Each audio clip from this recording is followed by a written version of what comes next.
बसुमतारी आंनि आइनि मुङा बिनु बसुमतारी आंनि आफानि मुङा अजय बसुमतारी आङो इउएन एकाडेमि बिजनि चिरांनिफ्राय 0.17 जौखोन्दो लानानै मेट्रिक आनजादाव उथ्रिनो हादों। ओमफ्राय नोङो बेसेबांसो घन्टा फरायदोंमोन बै समाव बेसेबां आवार फरायदोंमोन? आङो खमैबो जोंनि फरायसालियाव एग्जाम जानायनि सिगांनिफ्राय बन्द जानायाव आङो बेलासिफ्राव आं गोसो जाबानो फरायोमोन आरो आंनि फिक्स टाइम गैया आं जिखुनु गोसो जायो अब्लानो आं फरायो। आं फुङाव 4:30 रिंगाफ्राव आं सिखारनानै फरायोमोन आरो आङो सानसुफ्राव फरायलाबायोमोन। बांसिनै थुलुंगा सोर होयो फरायनायनि बेलायाव? आंनि थुलुंगाखौ आंनि आइ आफा आरो सारमोन मिसमोन जोंनि फरायसालिनि गासै फोरोंगिरिफोर आरो आंनि बाय बाहागि जाथि खुरमा गासिबो आंखौ थुलुंगा होदोंमोन फरायनो। इयुनाव मा जानो सिमां दं? आंहा इयुनाव सासे गिदिर डाटा साइन्टिस्ट जानायनि सिमां दङ। आइया बबे फरायसालियाव लाखो? आङो इउएन एकाडेमि क'क्राझाराव साइन्स आयदायाव लादों। ओमफ्राय नोंनि रल मडेल थायो साफा साफा नोंनियाबो बेबायदि दङ? आंनि रल मडेला सार एपिजे आब्दुल कालाम। आं बिथांनि जिउ खौरांखौ फरायनानै आं इन्सपिरेसन जादों। बेनिफ्राय इन्सपिरेसन मोनदों।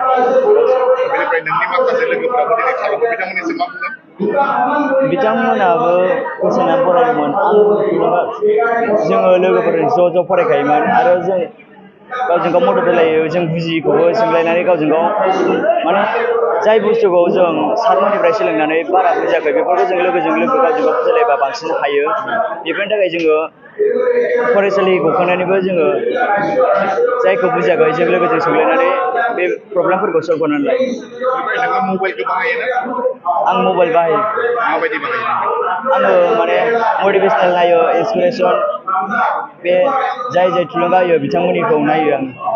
जेरैबायदि खानसार मोनसे एप्स दङ आं आरो PWनिफ्रायबो आं नायदोंमोन। माने आं जाय मेट्रिक एग्जाम जोबखांनायनि बन्द'आव आङो साइन्स आयदाखौ सोलोंनो थाखाय आङो PWआव अनलाइनाव नायदोंमोन।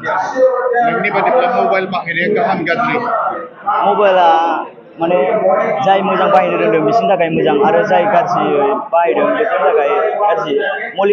जाय मबाइलखौ गोसो होनानै बाहायनो रोंदों बेफोरसो दावगानो हादों। दिनै नोङो सोरखौ साबायखर बावगोन दिनैनि बेलायाव?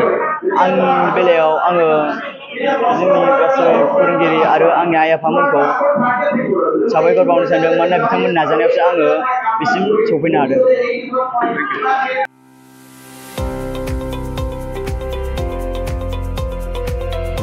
इलेक्ट्रिक स्कुटि बायनो गोसो गुदुं रायजो राजाफोरनि थाखाय गोजोनथाव खौरां। नावकाटायाव थानाय DNB मटर्स डिलारआ नोंथांमोननि थाखाय लानानै फैदों मोजां आरो जौगा थाखोनि इलेक्ट्रिक स्कुटि। नोंथाङा नावकाटायाव फैनानै नोंथांनि गोसो बायदि बुमि अट'मबाइल कम्पानिनि इलेक्ट्रिक स्कुटिखौ बाङाय बेसेनावनो लांफैनो हागोन। तामुलपुर जिल्लानि सिङाव थानाय गौरेश्वर आरो बगामाथि थांग्रा लामायाव थानाय नावकाटा सकआव दं बुमि अट'मबाइल कम्पानिनि इलेक्ट्रिक स्कुटिनि श'रुम। नोंथांमोना बे श'रुमाव बुमि अट'मबाइलनि गुबुन गुबुन मडेलफोरनि इलेक्ट्रिक स्कुटिखौ खम बेसेनावनो मोननो हागोन। बिटिआरजों लोगोसे सा सानजा भारतनि गेजेरावनो गिबिसिन सौफैनाय DNB मटर्स श'रुमाव मोन 6 मडेलनि इलेक्ट्रिक स्कुटिफोर जेरै ग्रेस, फायर एक्स प्र, पावार TCL, फायर एक्स प्लास, ग्रीन भेक्टरि, सेलडन आरो राइडेन मडेलनि इलेक्ट्रिक स्कुटिफोरखौ मोननो हागोन। बेनिखायनो जायफोर गाव गावनि गारि सालायनायनि खरसाखौ बाङाय खालामनो सानदों आरो इलेक्ट्रिक स्कुटि लानो गोसो जादों, नोंथांमोना नावकाटा सकआव थानाय बुमि अट'मबाइल कम्पानिनि इलेक्ट्रिक स्कुटिनि श'रुमाव फैनानै गावनि मेगन खेबनाय इलेक्ट्रिक स्कुटिखौ फैनानै लांफैदो। नङाब्ला बांसिन रोखायै मिन्थिनो थाखाय 7002492305, 8822328098 आरो 9127429031 मबाइल नम्बराव फोनांजाब खालामदो।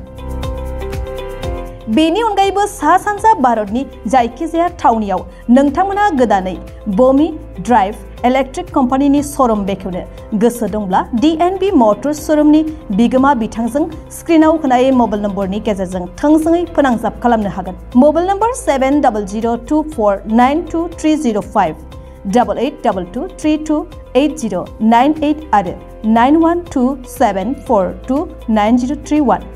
बेनि अनगायैबो नोंथांमोनहा DNB मटर्स शोरूमाव गासैबो इलेक्ट्रिक स्कुटिनि जायखिजाया गोनां बेसादफोर एबा पार्ट्सफोरखौबो मोननो हागोन।